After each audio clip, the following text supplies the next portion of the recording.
your own comfort. Most of what we're going to look at for the first half of this tour, you want to be looking over the starboard side, the right-hand side, but you don't have to, because what you don't see going out, you get to see over the left-hand side coming back, so it's up to you. But this is Southend Railway Jetty just here.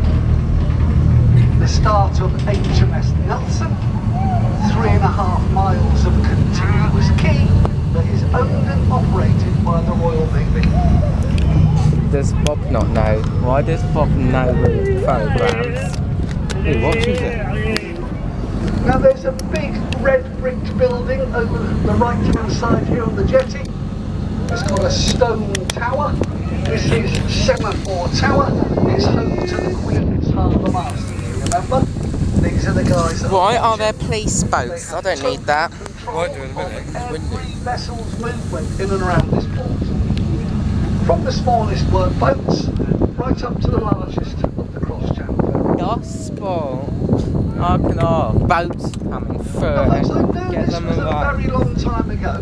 And, There's only 20 it trees, might they get not out. have been born, but in April 1956, right here on this jetty were 3 Russian warships tied up side by Gospel side. ferry in the On fog. board one of them was President Khrushchev.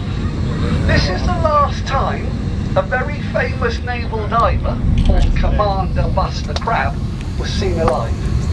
He'd been ordered by MI5 to dive between 2 of the ships. He was never seen again. We accused the Russians of foul play. They just accused us of spying, which is exactly what he was doing. But they always deny any involvement in his disappearance. They called this South Railway Jetty, quite simply. This blue building we are adjacent to here was the railway station that had been built for the Victorian rail network.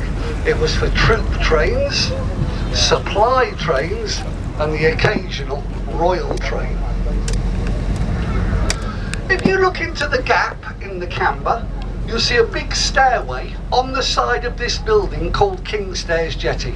So named because Henry VIII used to walk down that stairway to board his barge that would row him out to the Solent. Back in those days, the ships all anchored at the deep water anchorages of Spithead. This is Victory Jetty.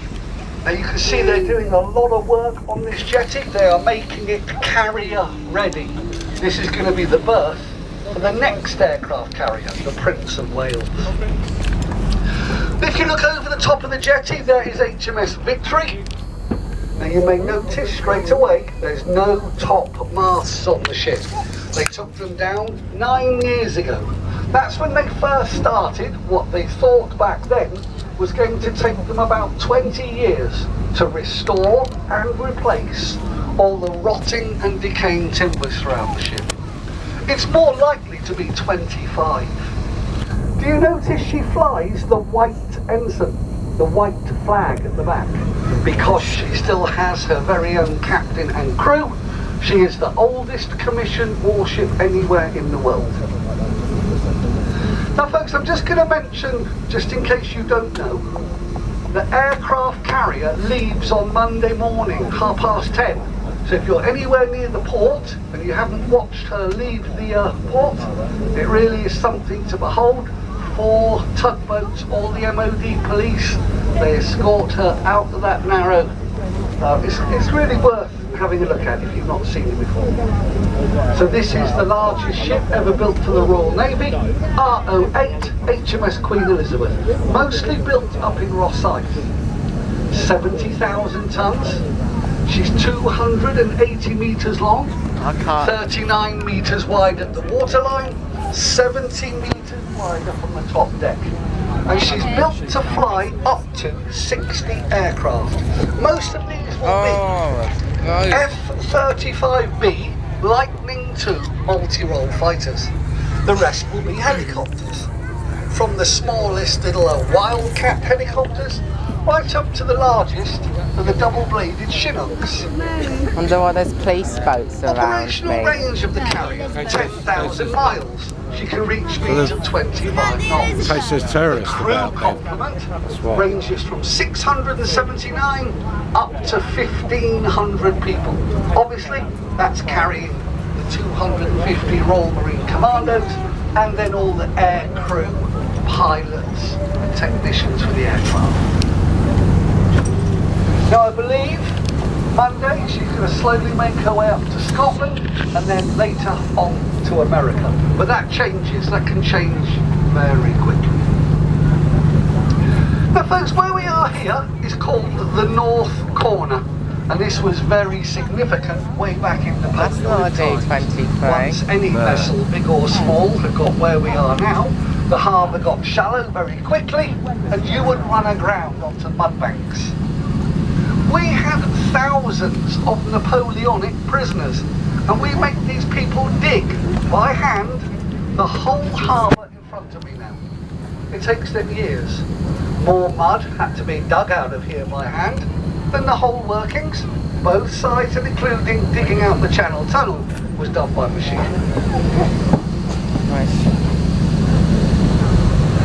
Now folks, over to the right we've got a little warship, Patrol Vessel 222. Now they are all named after rivers because they are river class patrol vessels, and this is a batch 2 version. Now she hasn't even been out on her first deployment, 222. but we've been told she's been out for sea That's trials, in there if you want it. that she'll be heading Right. shortly out to the Falkland Islands where she will be guard ship for 9 months. I haven't seen a 222. I haven't seen a class. Can you see the 5 dry docks over to the right here? Look, long black gates with the yellow railings. They go all the way across the right to where the tugs are. Yeah, but Now, each one of those big dry docks leads Can I- you back into a 30-acre lagoon. We had those prisoners digging that lot out too. When they finished back there, they lined the floor with bricks. They let the water flood back in, and today, well, you've got decommissioned ships there. yeah. And some of our destroyers having brand new radars. We're going to have a ride down and have a look in. We're just coming up to Fountain Lake Corner. Fountain What is Lake Fountain the Lake? commercial part of Portsmouth. Eh? There is 2 Fountain Lake Corner. fruit ships What, in down the over here port. somewhere? We can't sit because we're on the other side. Is that what you just said? Let's go to the other side. We can't, because we won't be able to see. We'll see it when we come back out. When we turn round, we'll be on that Oh, we're not side. choose to see it. And you'll be able to see Supposed it, to be right? one of our frigates in port, but remember, the carrier goes out Monday, so does the frigate. This is her little escort.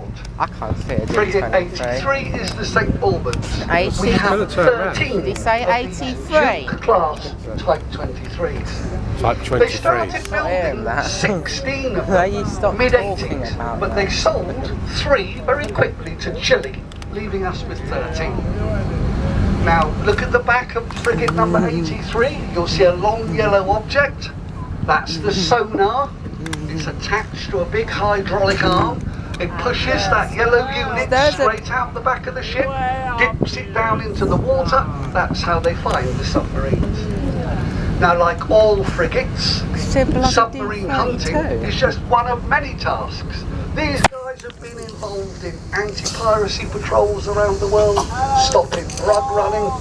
They've had a great humanitarian side of things to these ships, often being diverted to countries hit by natural disasters. These guys get there quickly, set up forward operations bases, get your medicines and medical teams ashore. Look at the top of the ship. It's split into 3 sections. The gaps are fire breaks. Should one section catch on fire, maybe there's a chance they can shut it down. Top to bottom throughout the ship. Fight that part of the Go fire. away! And perhaps give the other sections at least a chance of getting on with their duty. They have a fully automatic self-loading 4.5-inch cannon. They carry 32 Sea-Sector missiles, 8 Harpoon anti-ship missiles, 2 miniguns, 2 30mm cannons. They fire torpedoes 2 at a time out of either side of the ship. ship you can land Wildcat helicopters and the submarine hunting Sea Merlins, reaching speeds of 28 knots plus. The crew complement varies from 180 up to 200 people.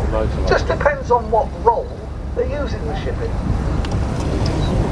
If you look over the top of the jetty, you can see into the 30-acre lagoon here. Remember, this is where the 5 dry docks lead into. So while thousands of guys were stretched all the way through here digging this lot out, hundreds of work parties were in there digging that one out. Those massive sheds that say HM Naval Base Portsmouth used to be the site of BAE Systems. Sadly, we no longer build ships here in Portsmouth, but